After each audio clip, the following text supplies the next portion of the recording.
So I've got my cat equipped, and I just did a dance. You hear somebody else doing a dance. You get 200 crystite for dancing in front of 5 people. Here's one of the random pets you can get with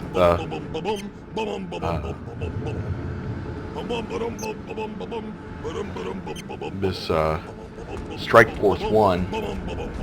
Just want to go over the changes. Basically, you've got your vehicle and glider slot. There's a medical kit that you press it and it'll repair you for 1,000 heal points. So it's kind of like having med kit. Every minute you can press it to get. So it's really great for when you're in battle, and then that way you don't have to use a slot for med kits. Primary weapon, yeah, this is a unbelievable weapon now.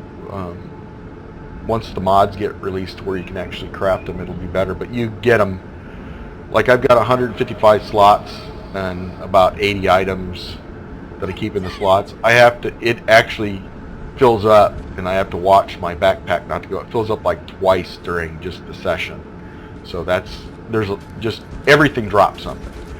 So I sell a lot of things, anything blue or above I'll sell. Anything that you've equipped, you can't sell. So that's the only caveat. You can sell anything that's not been equipped, which is good. But yeah, this damage per second is 6,500 damage per second. I mean, it's ridiculous. And this is this one's not my primary gun. The other one I have on my Bastion, but I've had a couple of epics that I had made, but they weren't as good, but they replaced them with really decent weapons. So yeah, these things are pretty darn good. The abilities are, you got the afterburner, it recharges in 11 seconds. That's not too bad.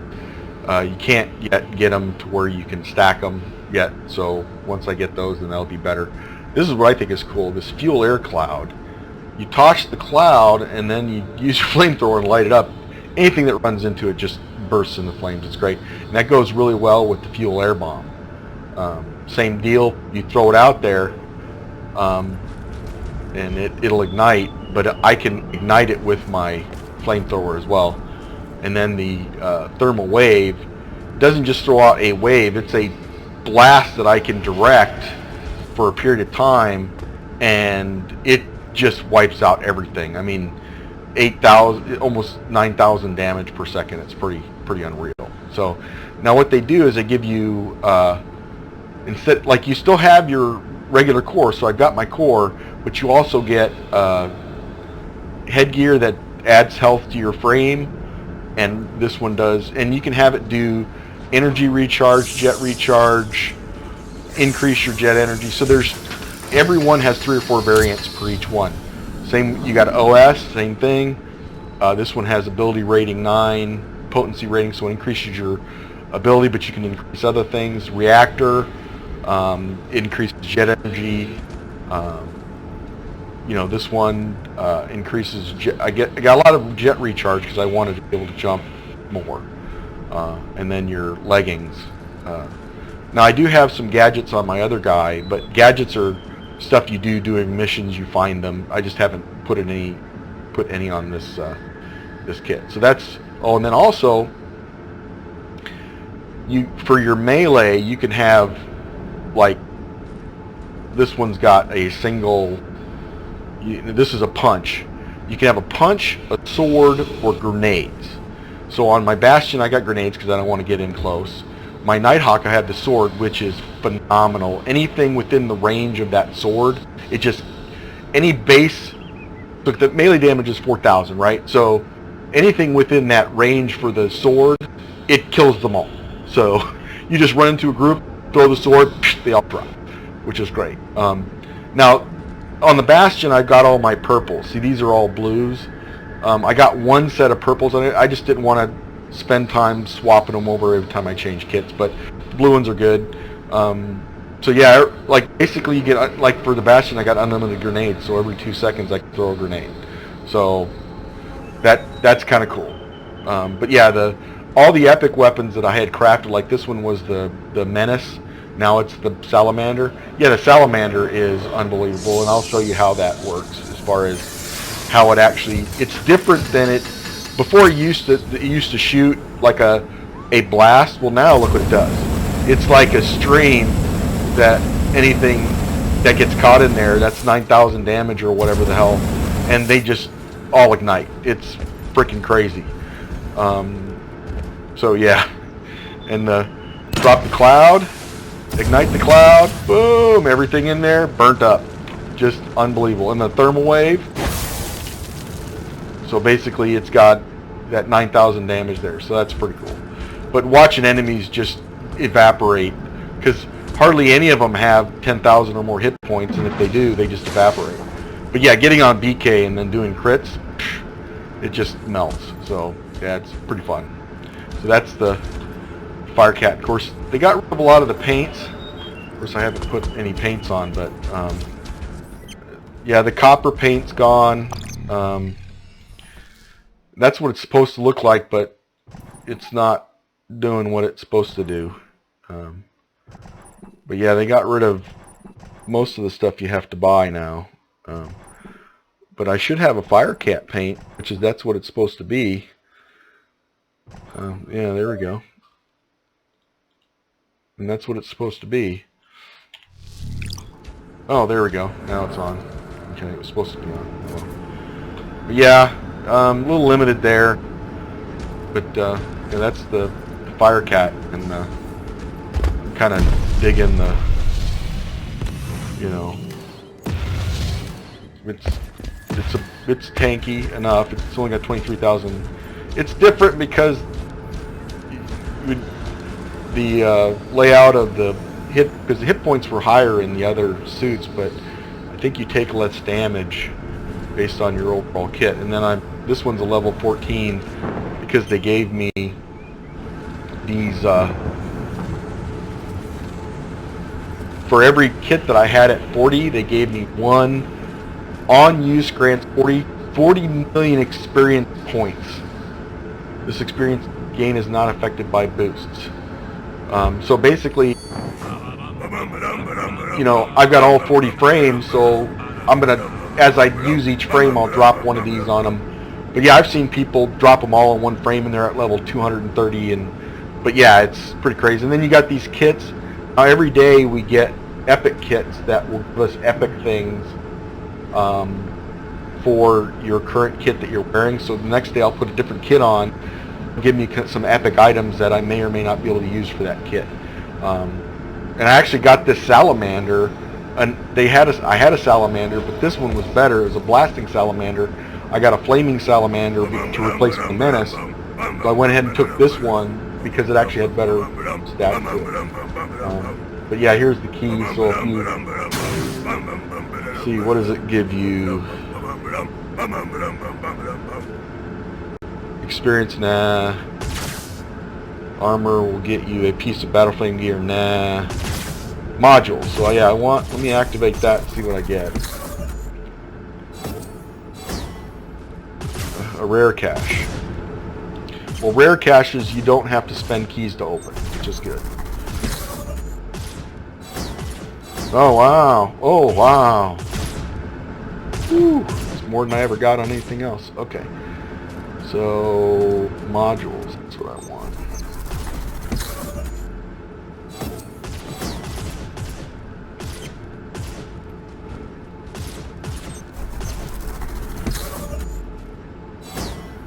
Oh my goodness. I'll have to put some of those on my Bastion and on my Nighthawk.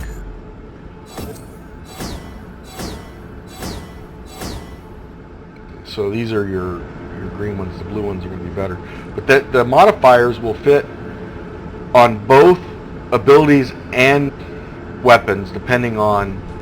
So if you put in a weapon, it'll do certain things. If you put in abilities, so the reds, the blues, and the oranges or yellows will do different things. So it does mag size on weapon, and this one will do improves ability duration. So they've combined the modules, which actually gives you flexibility there.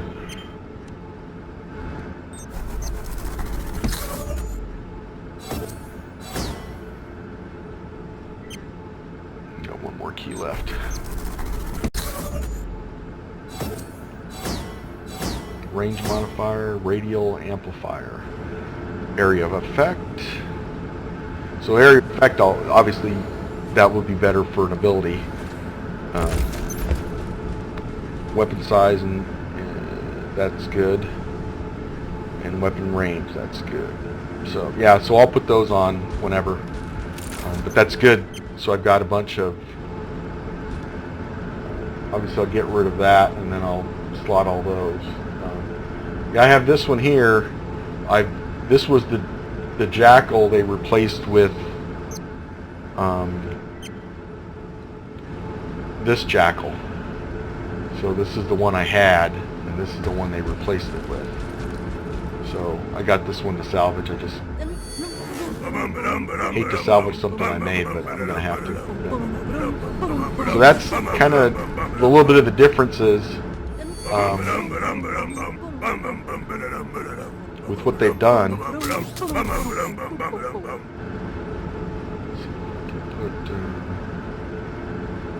Liberation, two-layer cloud, potency. I think that's what I want. That doesn't fit there. That one does. There we go. So yeah, you can put them on.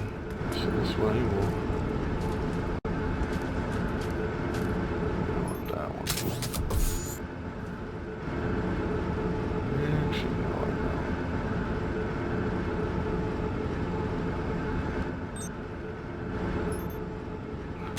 Yeah. I can do. Where's mag size? There we go. There we go. So yeah, and that's so now I'm doing 1,000 damage per second. So yeah, that's pretty awesome. But yep, that's kind of some of the changes they've done to the kits. Obviously, it takes some thought, and I can imagine. And that's really where I got a little bit overwhelmed at the beginning, just going, "What the fuck?" But you know, once you get it balanced and you start to get modules to drop into your kits, and then they give you epic ones every day. And then of course when they finally gave me the 300 whatever thing drop, how I noticed it was I went to move when I logged in, and my character wouldn't move because he was so overloaded. It literally took 5 minutes for me to walk from where I was up here down to a battle frame station. He was moving so slow because he was like quadruple overloaded because they had dropped all those in the slots, and the slots weren't. For the first couple days, they gave you 400 slots. They said, yeah, just so you can move stuff around. Well, they hadn't given out all the replacements yet. So then when they took away the slots, I got all my replacements, so I had 155 slots and like 400 things in there. And it took me a while to walk to the station, and then I had to do each frame one at a time, replace all the gear in them, and then get rid of all the stuff. So yeah, it took me a good half hour, 45 minutes to actually get it to where I could walk the frames. So yeah, it was pretty. And it's good that they have the frames and the stations next to each other, because there would have been no way to get that done. But that's kind of, you know, I'm significantly happier with the replacement modules, and the fact that the ungodly damage I do, like if anybody's doing anything and they're in trouble, I just walk right in there and just, with any kit so far that I've used. So this is like when I'll go to another one. I was just so apprehensive changing kits because I didn't want to be disappointed with what was there, but and how it operated. But I've gotten used to each of the, you know, types of new abilities and the weapons, and I actually like this weapon a lot better than the other one, although the range is limited. The Menace had a long range, but it was kind of that single shot thing, where this has a constant stream, and plus I just blast into an area with my boots and then just flame everything, and then you know, drop a fuel cloud and light it up, and then everything's gone. So yeah, it's pretty good actually. And if you notice the reload, you let it reloads automatically. So you flame, there's no pressing R. You know, obviously for your secondaries, yeah, you got that whole reload thing. But now if you also notice, it's got in the middle, it's got a overheat thing. So it will overheat if you just keep pushing. Once it overheats, that's it. It shuts off.